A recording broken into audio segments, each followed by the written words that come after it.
Hey everyone, it's Average Gatsby, and welcome to the final part of my Kokari Wilds Dragon Age guide.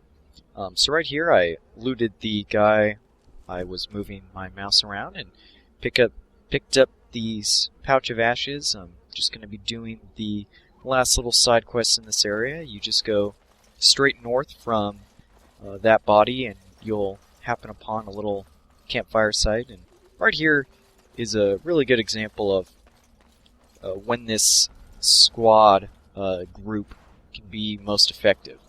When you're basically fighting one unit, they can just completely surround and keep them almost in a permanent state of knockdown. It's really nice.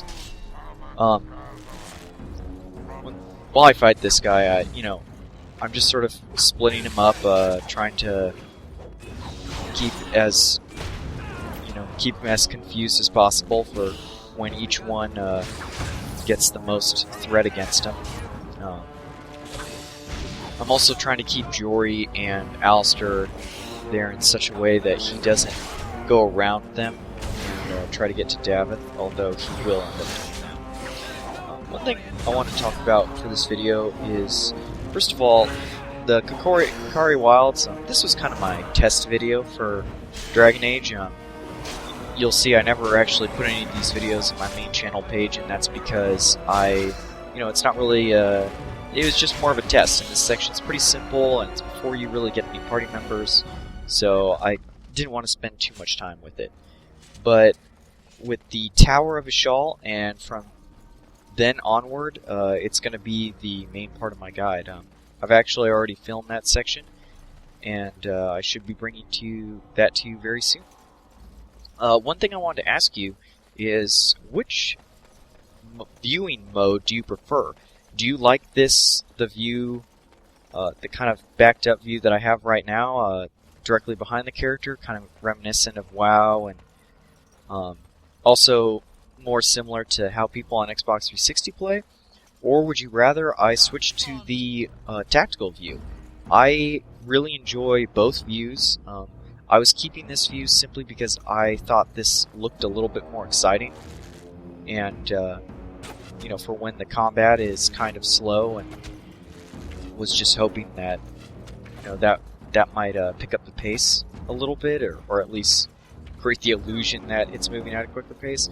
Combat is pretty fast in this game. I think it's just the attack speeds seem kind of slow, and I don't know what it is. I really like the combat in this game, but it's definitely a far cry from Mass Effect 2. I mean, it's a totally different game.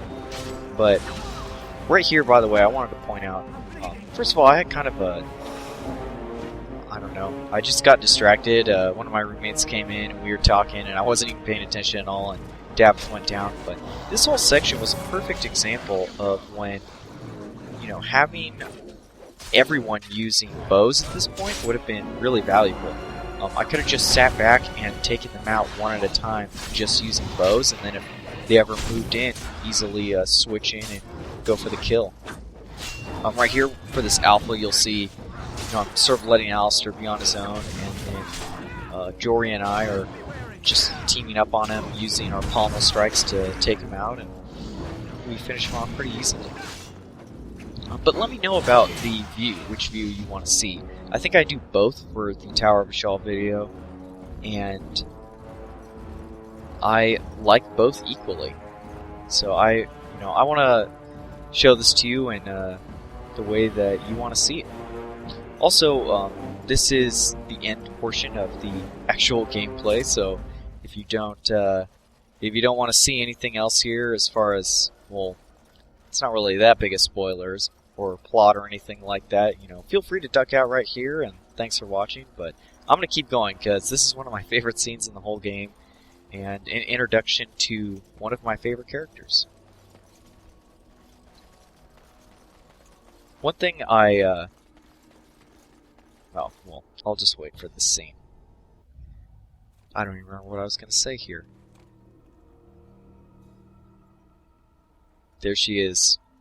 Well, what have we here? I really like this voice actress, and I think her name is Claudia Black. Don't quote me on that.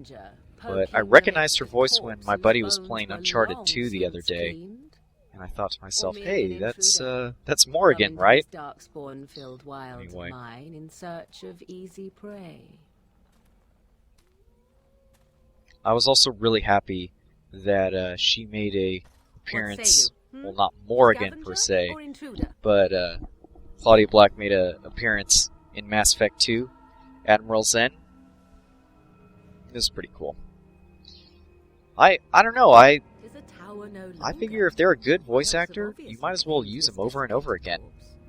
I have watched your progress for some I mean, I was really happy I saw a trailer for Dragon Age Awakening, which I actually haven't even played yet. I have it, and I haven't even played it because I've been trying to get through this game first. And so that's just what it is.